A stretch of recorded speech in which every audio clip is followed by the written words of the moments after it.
and welcome back to the APX podcast. And we continue with our guest series. Today we have our coach, Bryan Rivera. He is head coach and founder of Capital Endurance Coaching.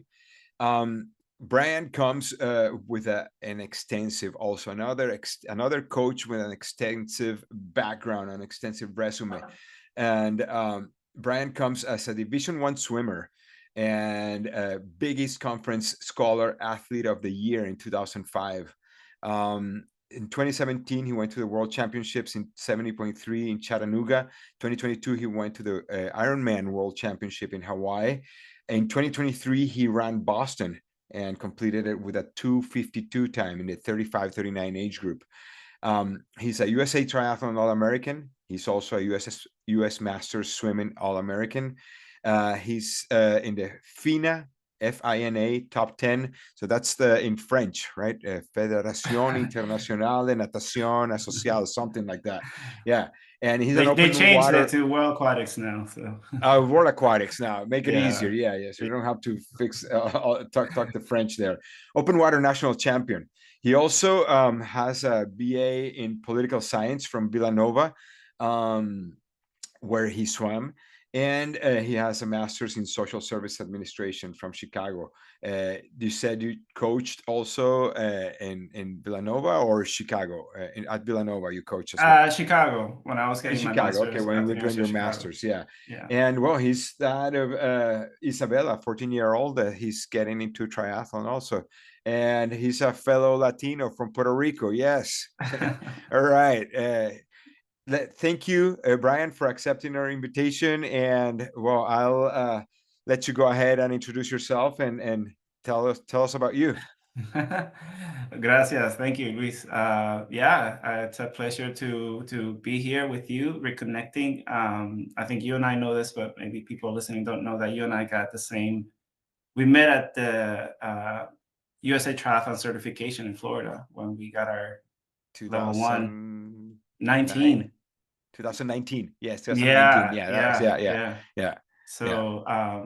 So, anyways, so it's nice to reconnect, and also through um, uh, Michelle's coaching program. So yeah, I think you mentioned most of the big stuff, but yeah, I am from Puerto Rico. I was born and raised there.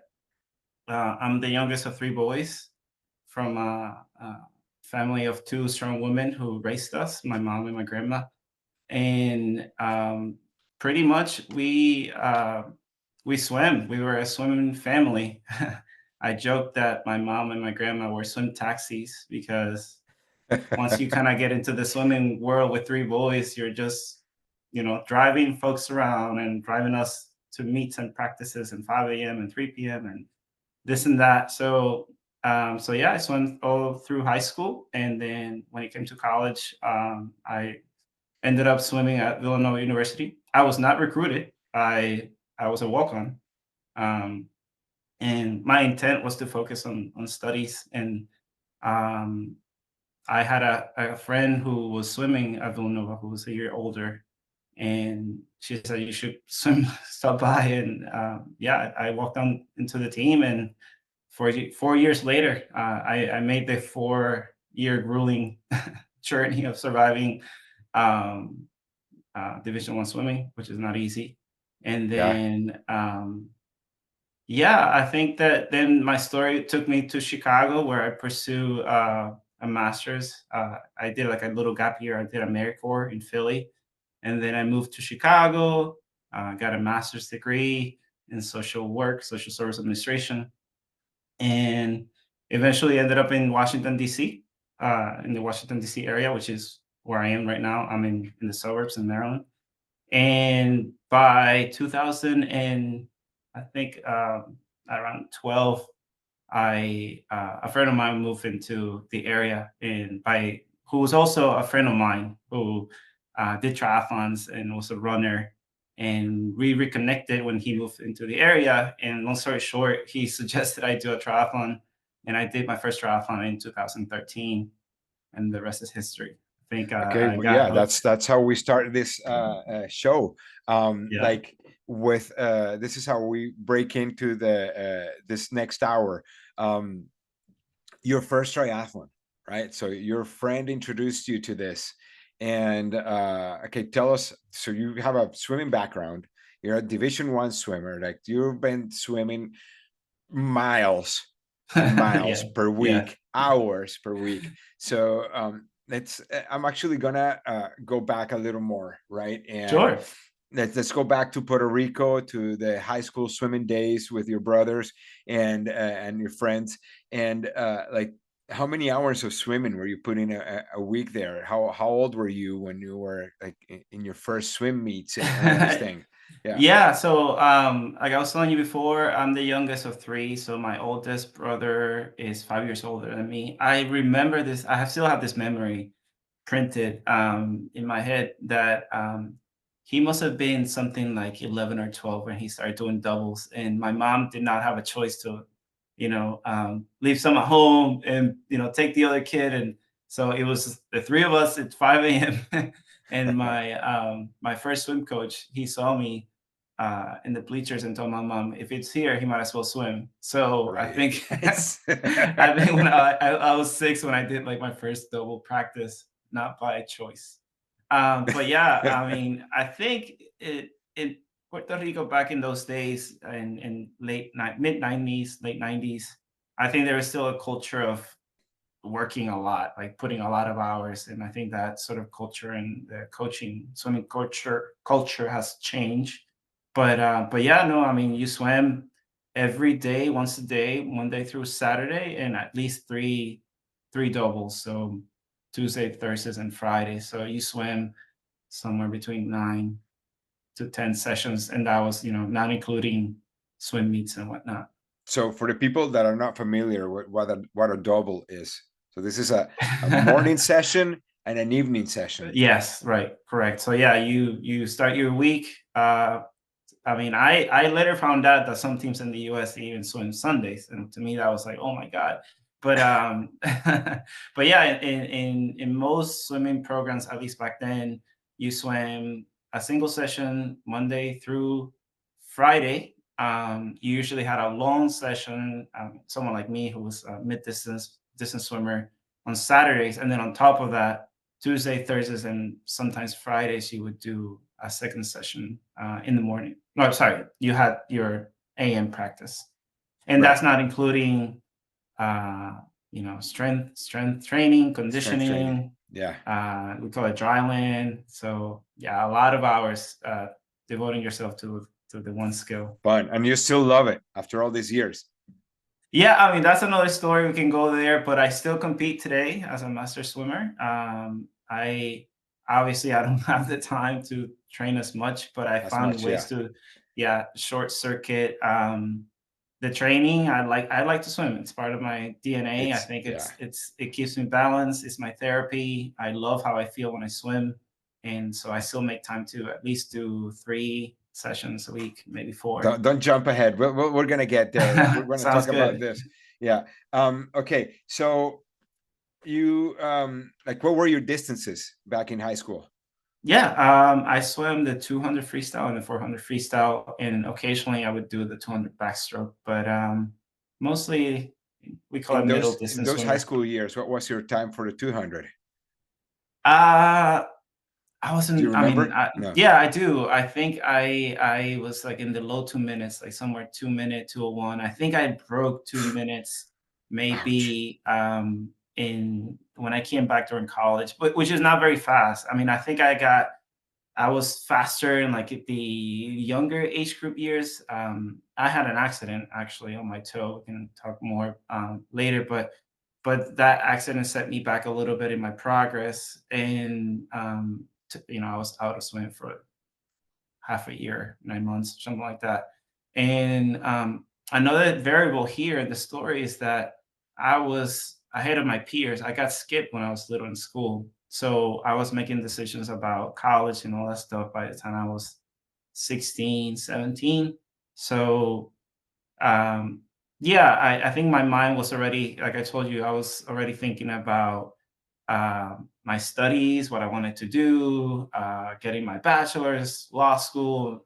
Of course, my mom, my grandma, very insisting to be a good Yes. student and all that sort of, We Latinos, know how those Latina moms are. yeah. So my even though I care about swimming, my mind was had always been into also my studies and just doing other activities. I think those who know me, they know that I've always been in sport. I was a runner too. I ran in high school a little bit, but I also have many other interests, doing social service, social work, and just involved in other projects besides swimming.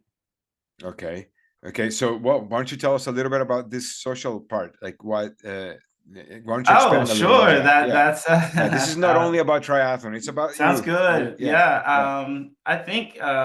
Yeah. I think my grandma was like the original community organizer. She was this lady who was, the mayor of our town, and not official, but you know what I mean. So she Yeah. knew everyone, and she's this lady who was always devoted to social causes and betterment of our community. So I think I got a little bit of that. And since I was young, I like, for example, I had this uh, girl from the World Vision program. I don't know if you remember the nonprofit. And I remember watching the show for the first time when I was 6 or 7, and making an effort since I was that young to support her.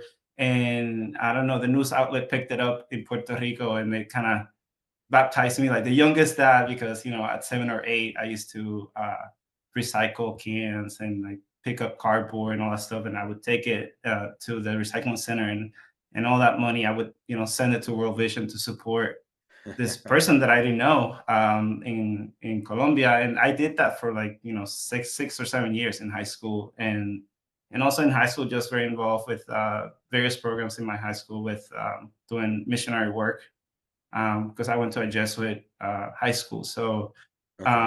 I would do some mission work with the Jesuits, and just involved in high school in programs serving kids with autism. I taught kids swimming. I taught swimming to kids with autism, and just again, just being involved whenever I was given an opportunity to put my skill sets to service. This is your love for coaching starting already early, and yeah, in I think so. I think there's a connection there for sure. Yeah. yes. Okay. So, let's fast forward it now to, okay, your Division 1 years in Villanova. Like, what were your highlights there? Like, what can you tell us about those years at Villanova? um, I think I've been I always say this with a word of caution, but I think I've been very vocal, not vocal, but honest with how I describe my years. But they were not fun. It was tough. I think coming from Puerto Rico to Pennsylvania was a little bit of a culture shock for me, and just getting used to the program. I was not a recruited athlete there, so I had no idea what swimming in the US was going to be like. I remember when I first walked into the pool, and I'd never seen a 25-yard pool ever. All I ever Right. saw was a 50-meter pool or a Outdoor. 25-meter pool. Yeah. And then I was like, is Yes. this the kiddie pool? And the coach is like, Yes. nope, this is where we practice. So, and just the amount of dedication and what it took. So and the intensity, it's very intense. It's you're a student athlete, and everyone jokes about it, but you're they sneak in the student portion because it feels like a part-time job that you're training so much. And then on top of that, you have to maintain grades. And in my case, at that point, the men's swim program was not a scholarship program, so I was also paying my way through college. So I had work study. I was an RA. I had to find ways to maintain myself in school and at the same time train. Nonetheless, I think I do enjoy. I have fond memories of the friends that I've made, friends that I still speak with, and the opportunities that I got. I mean, we got to swim in one of the best conference in the nation, the Big East, and I got to travel, and we went to Ireland one year, and doing the training camps, and yeah, just again having another opportunity to squeeze 4 more years, and yeah, looking back, I think I would have done a few things different training wise, just because of in hindsight, 2020, how sometimes the actual training and stimulus and all the stuff that you need to succeed, it doesn't always match your age or your development. But still, Hmm. again, who gets the opportunity to swim, with some of the best athletes of the nation, and some, compete against some of the, you know, most known programs. Like I have so many memories of friends who, went to the Olympics, swimming next to Colin Jones, the one of the guys who was in Michael Phelps relay, one of the swim meets, Yes. and just a lot of fun memories, of just all Oh, the those different years. meets and stuff like that. Yeah, yeah. That's yeah. You mentioned something right now that got my attention. The load of train uh, compared to the age, right?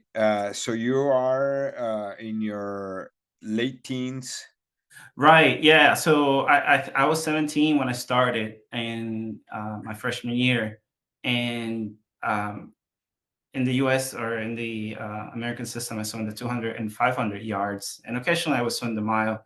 So yeah, I mean, I think I I was still developing as a right? teenage boy, and I think now we see so many swimmers in the national international stage that are much older, and people are so surprised of how the longevity of swimmers now. But yeah, I think back then, you have like almost like three groups. You have sprinters, mid distance swimmers, and like the stroke people, and that was it. And like, everyone's almost swum the same thing. And yeah, I think that sometimes, body types, the way that you're developing and stuff like that, you need different, you need to customize and tailor the training, which, that's what we do now as Wasn't coaches. Yeah. yes. Now it's done, But but it back, wasn't done yeah, before. Yeah, yeah, and I think I don't blame the coaches. I think, there's so much you can do with the space that you have and the athletes that you have. And there's so many athletes, um, training and trying to get to the same end goal of improving themselves, making cuts, and all that stuff. So, but again, I think some of the stuff that I learned from those years, that I take now, it's precisely, um, having better awareness of how we should kind of tailor and customize things for our athletes. that's a great And experience, of course. Yeah, yeah. So knowing, learning this from your own experience, it's like how can you apply it to your current athletes? It's a great advantage. yeah, and also, at least in my coaching group, I also insist on, freshness and staying engaged, or with the spirit of wanting to do the sport. So I always say, it's sort of a travesty that we lose so many swimmers that swim through, say, high school or college programs, and then they don't keep swimming as part of their lifestyle sport, because it was The- overdone, and they burn out and don't want to come back. And some do come to master swimming and find joy, or they rejuvenate their relationship with swimming. But I think we still lose most of the swimmers because of somewhere. the overtraining. Yeah, yeah, yeah. And Huh. also because the pressure on coaches and now parents and everyone wanted to make cuts and teams and this and that. Right. And again, not to say that those things are important, and we can make time and make space for all those things. But in the end, we want to make sure that, I always say fun, keep it fun, keep it fun. keep it fun and Keep it engage. fun. Yeah, again, and at the early ages, at the early stages, it's so important to make sure that the kids are having fun instead of just like doing all this mileage and making cuts and making sure you get the times right. And it's like Yeah, it's a it does delicate balance scare. for sure. Yeah, Yes, I mean, I think now that we're going through the Olympics, I think it's a delicate balance because you see sports like gymnastics and swimming that they're so technique heavy, and of course those early years, that's when you sort of develop that technique, and you do need to put in a lot of hours to kind of ingrain good technique and all that stuff, so that as you grow and gain strength and um, become more comfortable with the body that you're growing with, you can then put that power and force into your technique. But at the same time, you don't want to overdo so many hours so that then the kids or the athletes don't want to come back to do it later. Especially in swimming, because it's a great sport to maintain through for the rest of your life if for the rest you of your you know life. Yes, yeah, yeah, yeah. Like yes, it's a good recovery sport. Also, like yeah. if you get injured, you can swim. If you Well, on I think it's a lifestyle skill. First of all, I think everyone should know how to swim yes, because of water safety, and then of course, like you said, recovery and all the added benefits of just of the sport aerobic. itself. Yeah. Yeah. Okay, I'm gonna go. Okay, so you mentioned an accident. Do you want to talk about that? Sure. Yeah. Yes. No. I mean, it was when I was around 14. I had an accident with a go kart and ended up um, breaking two of my toes, my right foot, and it. I mean, today I'm actually I have a little stress reaction on my foot right now because I did a Ironman Lake Placid and I came out of it with a little bit of pain at the end, and the doctor that I was just seeing is like, "Oh, looks like you have a history with that toe," and I'm like, "Yes, I do." So yeah, it was an unfortunate situation because at that point I was progressing really well in the sport, and you all have hopes and dreams of what you can be. At that point, I had one of my best meets in Cuba. I think it was 1997 or something like that. And then, it took me almost a full year to recover, come back, and put myself back into the fitness and level that I used to swim. But again, like any setback in life, it really taught me many, many lessons to not give up, to work hard, Yes. to overcome adversity, and that toe and that foot got reconstructed two times. And Wow. I had screws and metal plate and all that stuff, and I What did you couldn't do? run. How what was Yeah, the I break? just yeah, I was in this go-kart going way too fast, and I hit a speed bump, and I crashed into a tree, and somehow Ouch. the pedal of the go-kart, like my foot got stuck under the pedal, and the Ah, impact broke the thing. But it could have been worse, and it could have gone many different well, ways. I mean, you're running 250 marathons so in Boston. So Exactly, exactly. exactly. Yeah. So So yeah. talk So about overcoming I adversity. Yes. eventually I told the doctor, "Hey, I need you guys to take out the screws and pins because I didn't mention, and I don't really say it too much, but I also ran cross country and track in high school, and it was sort of like a deal that I have with the cross and track coaches that they didn't ask for me to practice too much. They just say, "Hey, come to the meets," and because we know you have the swimming thing going on, but I love to run. I mean, I always love to run. Anyone that knows me knows that I always ran no matter what. And so yeah, so the love for the run has always been there, even though for those who meet me first, they think, oh, the swimmer and the swim story, but don't be fooled. I like to You run, and like to run too. I like to coach runners too. Yeah. Of course. Yeah. Awesome. So, okay, you talked about traveling, right, for meets, and you've been to Venezuela. You went to Caracas to swim in Caracas. Tell us Yes. about that. What year did you go there? Yeah, so I went 96, 97, and 98, and one of the best experiences of swimming in Puerto Rico in the age group levels, and back then, it's that every year, if you make a traveling team, you got to go somewhere different. So in the various junior national teams that I made, I got to go to Jamaica, Venezuela, Cuba, Colombia, a lot of the islands, and I actually also swam in Panama, in the Panama Canal, for open water for Puerto Rico, and that was also a bunch of other experiences. So yeah, and I know you and I were reminiscing about Caracas and the United Nations pool there, one of the best venues I remember ever swimming. Yes. And so yeah, it was again another beautiful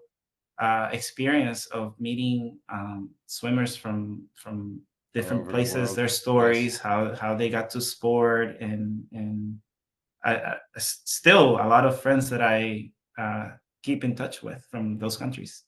Nice. That's awesome. All right. So, okay, tell us about like how did you so you moved from your first triathlon with your buddy, right?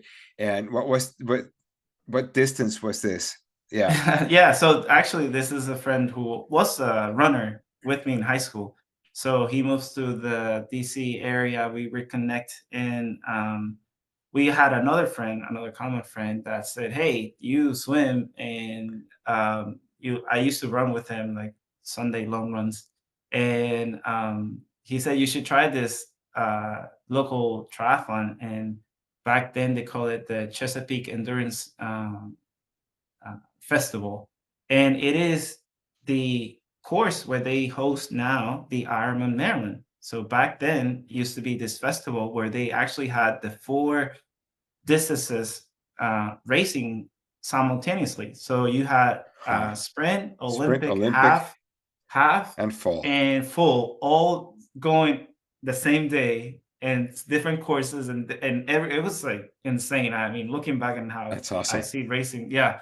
So I signed up for the Olympic, and I remember being nervous, and I had a road bike, and yeah, I went to the athletes briefing, and I was so concerned about of the three about the bike, believe it or not, because I was like, I don't, I hadn't really raced bike, and I didn't know how to pace it and all that stuff. And so, funny enough, the guy who eventually became my first triathlon coach, his name's Greg Nelson, who's a dear friend.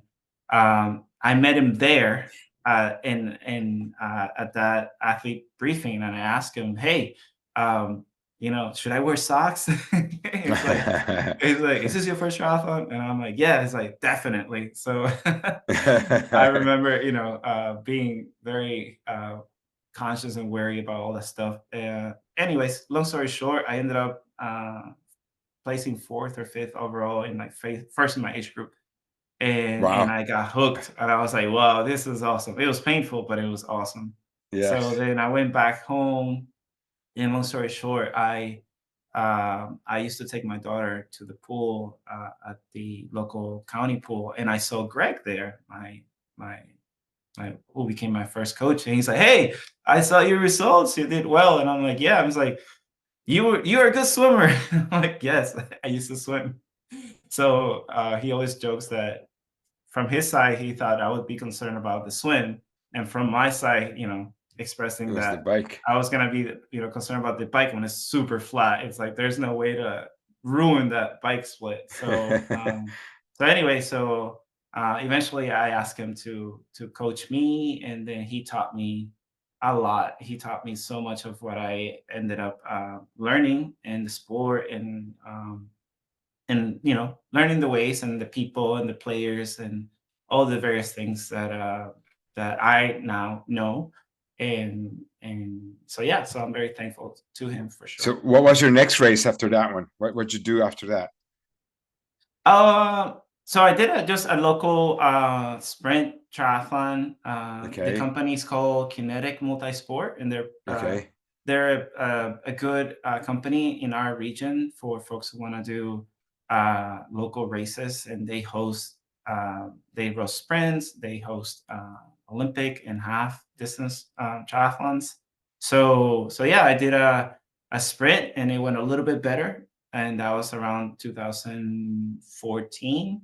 And then by 2015, I was already like training year round for triathlon, Nice but for triathlon. mostly, yeah, sprints and Olympics, because Greg saw my swimming background. He's like, let's focus on that before We move you up. you go anywhere else. And I had no desire to move, anything higher than the Olympic, because I was a fan of like um, the Cameron Dies, the Greg Bennett, like all these non-draft Olympic distance races that don't exist anymore. I was such a huge fan because I was like, oh man, I think I could do that. Like not at that level, but you know what I mean. Like I was like, oh, Yes.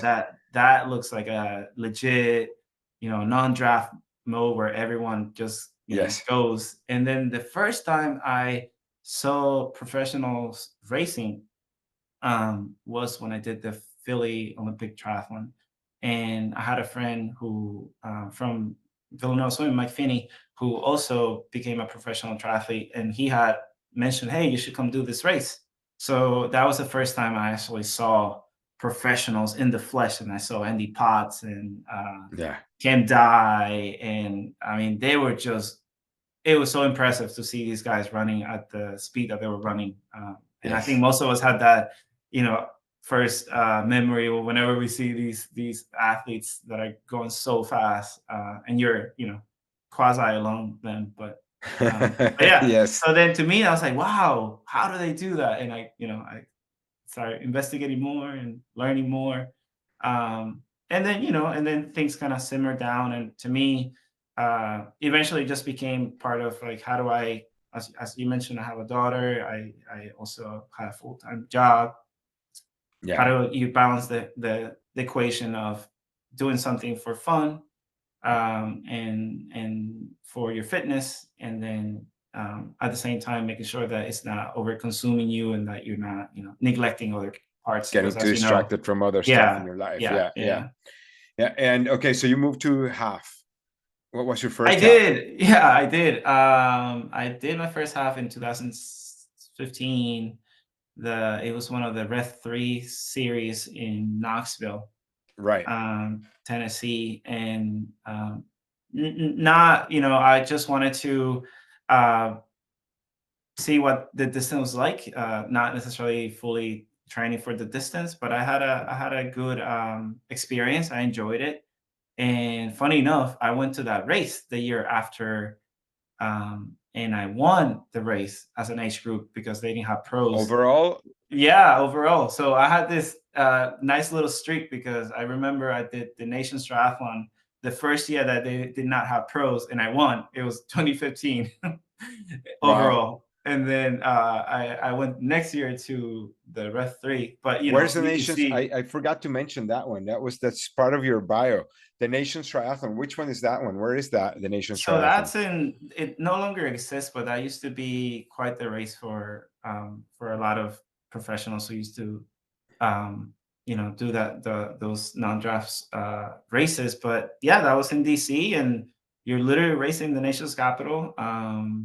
And it attracted, at some point it attracted over 5,000 athletes, Oh and it wow. used to be the one of the big races. And you won um this race overall in what as, year? as an age grouper, 2015. And it's funny because you can see the times, like, pros winning like a 140 something, 150 something, and then my time was like 203, 204, something like that. Yes. But Yeah. Yeah. Yeah. but anyway, all that to That's a say fast time as that, an age grouper. hey, I'll take it. But all that to say is that they were all good experiences. I kept having good Yes. experiences in Yeah. triathlon, and that's what you want. So then, So you moved up yeah, to the half. yeah, and then moved up to the half, and I kept doing the sport. And yeah, eventually I did like everyone else, ended up doing the full Ironman. distance. Yeah, Okay. and I suffered my first one, but What was your then first one? Which one? it was the Mont Tremblant. Oh yeah, that's not an in easy one.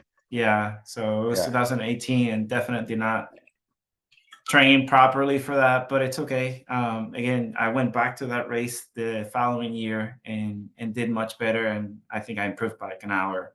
Just What was your time in Mont Tremblant? yeah, that one I think it was like 9:42 or something like that the year after, or 9:44 or something like that. But my point, regardless of the time, you feel that you are doing things better, You got to and mention the times. You have to mention the times. Don't, yeah, you like don't the try to times, you be like the too times. humbled. Yeah, yeah, yeah, yeah. No, I mean, I see times now and I'm like, wow. But all that to say is that um, I if you see a theme here is that whenever I had bad races or a setback, I never saw it as something negative, and I think that's one of the best things in sport. It's like I always saw it as an opportunity to come back stronger, better, smarter. So if you want to see it as an opportunity to learn and to Yes. see where you can improve. And to me, I remember from Montreal 2018 to Montreal 2019, it's like, okay, I gotta work on my nutrition. I gotta work on training my zone two better, my run frequency, and just having a more steady day for myself and not get too excited in the beginning because all swimmers is like you always say swim for show, but you fail to run for dough. Right. So yeah, so all that to say is that and after that I was like, okay, I want to focus more on running, and that's what I did, and kind of leverage the pandemic years, the early years to kind of improve on my run. And then like you mentioned earlier, get I wanted to do Boston at some point. So I was like, okay, let's make that a goal. As a someone from a swim background, how can you make it there? And again, another example of kind of putting yourself a goal and finding a way to get there with the proper support and training. Which race uh, was your qualifier for Hawaii? I did. So this is a good story or lineup because I did Ironman Maryland in 2021. Originally, I was training for this other local race called Savage Man, which a lot of people over here they know it's a half that is very hard. They used to call it Savage Man has a name. yeah, Yeah. yeah, yeah. They used to call it the toughest half distance in North America. I think we even had Dave Scott one year come out and race it as a way past his years, but he had heard so much about it that he came out and did it. So I was training for that race and it got canceled. And then my coach and I decided, hey, why don't we pivot and try to go to the Ironman Maryland? So one was a Haley race, this one was a flat race. And anyways, long story short, it ended up being a good day for me. And that's where I qualified for the Kona World Champs. So that was 2021. But one of the better things that we did was to leverage the fitness from the Ironman, and I gave myself some, time to recover, and then I started a run block to Yes. try to Qualify for Boston. for Boston, and so I did. Yeah, I did Houston Marathon in 2021, and that was, or sorry, 2022, January 2022, and that was my qualifier for Boston. So in 2 years, I was able to knock out those two. Those, yes. Kona, yeah, qualify for Kona, do a run block to get my first open marathon, and then qualify for Boston. And then That's a great strategy, because like your race in so your Ironman qualifier was at the beginning of 2022. 2021 was like At the end of 2021. yeah, like the fall of 2021. Yeah, Okay. So then you have all year to get ready for Hawaii. exactly. Yeah, Right. so you're like just focused on Hawaii, and then with that base that you have already set up and that speed that you keep the run block going Right. with a Yeah. smart coaching. And Yeah, for sure. And that was something that they was very intentional, and I use that. That's my example, but I use something like that to also, hold on, we got to mention yep, which. So you qualified in Houston yes, for so For Boston Marathon, yes. for Boston. What year? When was Houston? Houston was January 2022, Okay, and then you ran Boston in 2023. 2023, correct. Dude, I mean that was a perfect planning.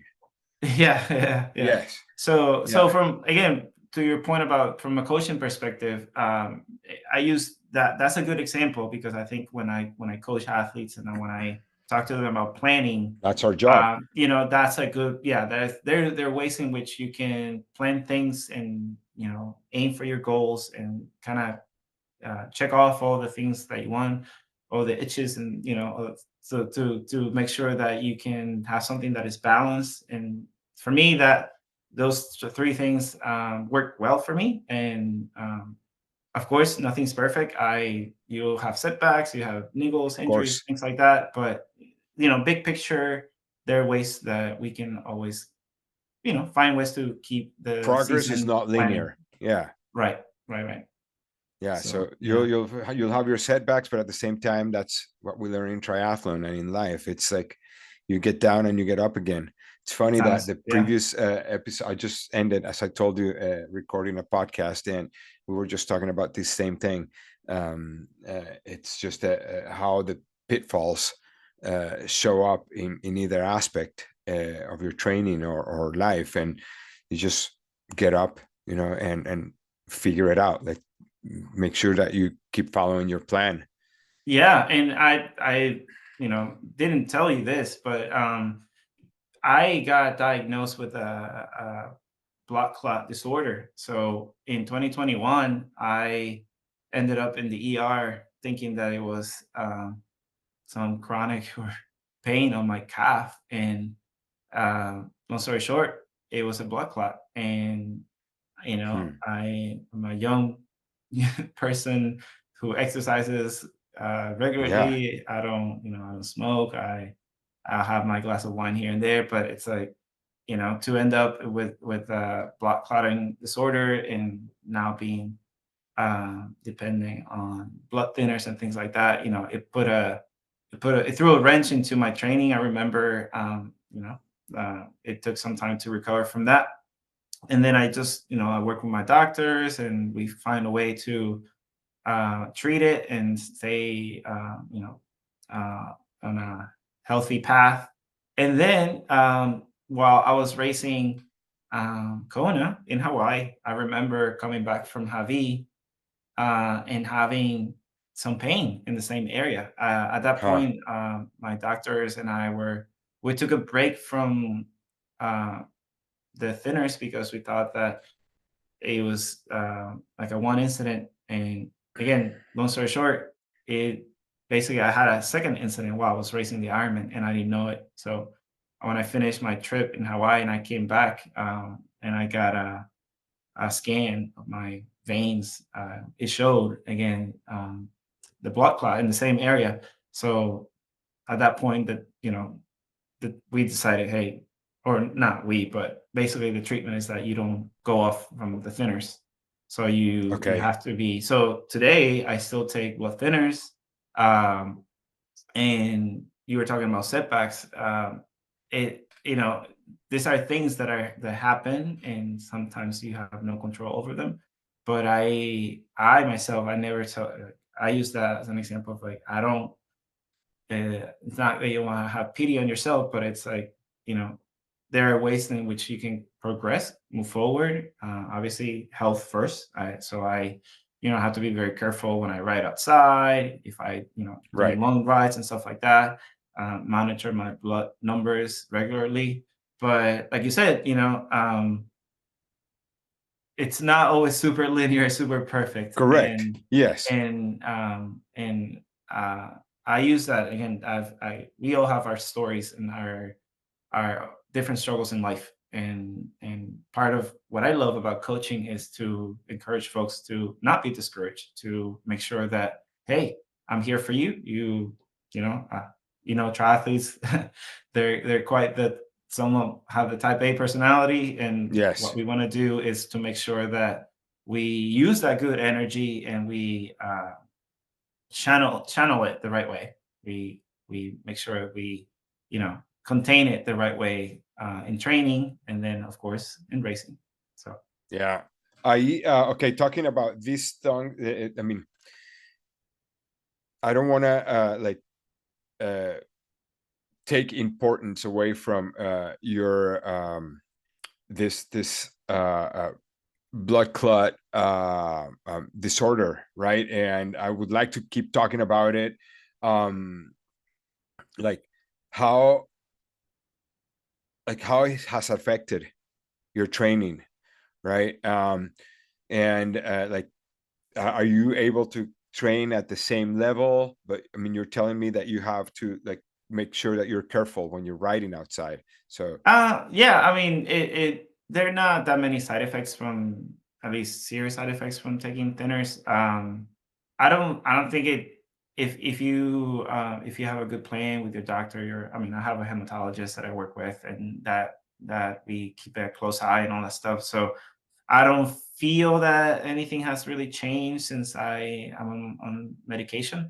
But I think maybe it's also like a little sign because I started the coaching in 2019, and it sort yes, of became like a good transition into focusing more on the athletes that I on work with coaching. than myself. So I Okay. think in some ways, I think the question has to sort of answer itself. It's like, well, the coaching has grown, it's increased, and maybe I do stay training for my own health, and sure, I'll pick races here and there, especially if I have athletes that are going. Some of them I go myself to compete or just to be there, and but in terms of the amount of training and projects and things like that is sort of subsided a little bit. Not necessarily because of the clock, um, You're busier but now. Yeah. yeah, for sure. But it's all good. I mean, I enjoy it. I enjoy the role now, and but yeah, always keeping a close eye on those Yeah. those Tell numbers. me about the coaching. How fast has your business grown as a coach? I know that you're not a full-time coach, but I mean, you could be if you wanted. Yes, Right? I do get I that mean, question. Yeah, you're choosing not to do it. It's a choice, right? Yeah, because I mean, you have your yeah, job that you love, and but at the right. same time, you're coaching, and you are a great coach as well. So you're Thank successful you. at that too. Yeah. Yeah, I do work full time for the U.S. Department of Health. I'm a grants specialist. I do grants in public health, and as I say in my bio, my Instagram bio, it's something that I'm very passionate about. I care a lot about it. I've been doing it since 2008 or so, and I feel I'm very good at it. And I feel like the grantees that I work with, they can count on me for getting the support from the federal side. And so on the coaching side, I I love it. I started in 2019. I got my USA Triathlon level one. But prior to that, I've always been that person, that guy who's, if you go to the swimming pool and pool deck and people needs help with anything and they come to me, they see me swimming, they're like, hey, can you help me here and there? I was always that guy, always just Yeah. staying later, helping people, chit chatting, um, and so I remember a lot of people just encouraging me to pursue it more formally. So yeah, I launched it, and of course, there's this thing that happened in 2020, and called the pandemic, and it hit Yes. us all, and it's sort of again another setback for everyone, but here we are, and I think around 2022, 2023, early last year, I decided, hey, I want to make another push and see how far we can take this. And so I started promoting more, putting my story out there more, and just kind of yeah, doing the marketing and then talking more with folks, putting my name out there. Especially in this area in Montgomery County, Maryland, I think we have a lot of athletes and opportunities with races and things like that and events. So, and so like anything, once I got a few athletes that committed, then word kind of starts spreading around. And so today I have 17 athletes, and I also run a Friday Masters swim group that keeps growing. So the way I also set it up is that if you're in Montgomery County and I coach you as a triathlete, you're welcome to come to in-person uh, deck or coach on deck workout. And I love it. So I take official time off to do that. And like you said, I could probably be doing it full time if I wanted to, Yeah. because I do have a lot of demand for those services, and I also get a lot of demand for private clinics and folks who want to work on their technique and things like that. So for now, it's where it's at, but who knows? I think Yeah. 2024 or 2025 season it's around the corner. So It's coming. so Yeah. yeah, so we'll see. But again, I'm very happy with the folks that I work with, and I'm always willing to take more folks who are committed, who are the right fit, and who want to, understand the process and the journey. So Right. Right. Tell me. Okay. One more question. Um, yeah. Next race. What are you training for? Oh, You have anything on the so map? Yeah. yeah. So myself, I think I'm gonna do a more swim focus now. I have this dream of swimming, or what is it? Becoming a world masters medalist. I don't know. I don't know if that's the right Medalist. English. Okay. Okay. But